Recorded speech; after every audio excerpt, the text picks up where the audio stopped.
Hey everybody, I'm Pastor Bill from Open Door Baptist Church in Morehead City, and thanks for coming back for another word of encouragement. These are weekday video series that I'm putting out to help us all to get our eyes off of the message that the world is putting in our faces these days and to put it back onto God's hope-giving, life-giving words of encouragement in the Bible. And today we're going to look at a couple of different stanzas out of the poem that is Psalm 59. A poem and a psalm, a song of David. This song begins with the phrase, "Deliver me from my enemies, O God." And so the context is set that David is going to talk about Israel's enemies and the enemies that are coming after him personally. A little bit later in the psalm, David picks up with this.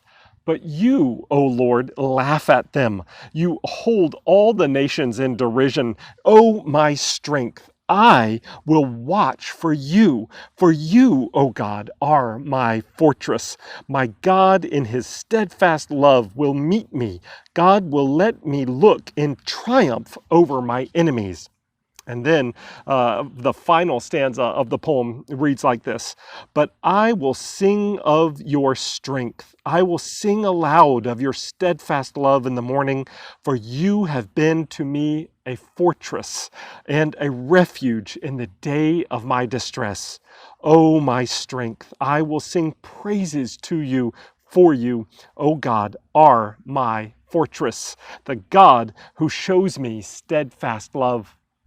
Well, I do hope that when you think of your God, when you think of the God that you worship, I hope that this is one of the ways that you think of him, that he is your fortress, that he is a refuge and your strength. If you are feeling weak in these days, then look to God for your strength. If you are feeling exposed and vulnerable, then look to God for your refuge, for your to be your fortress.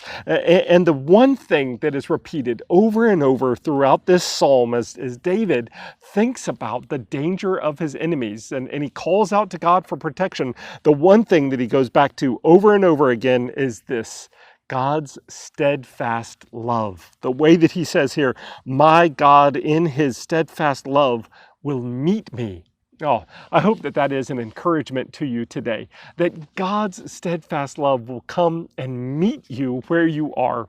Well, I expect that that does give you heart and strength for today, and I hope that you'll tune in tomorrow for another word of encouragement.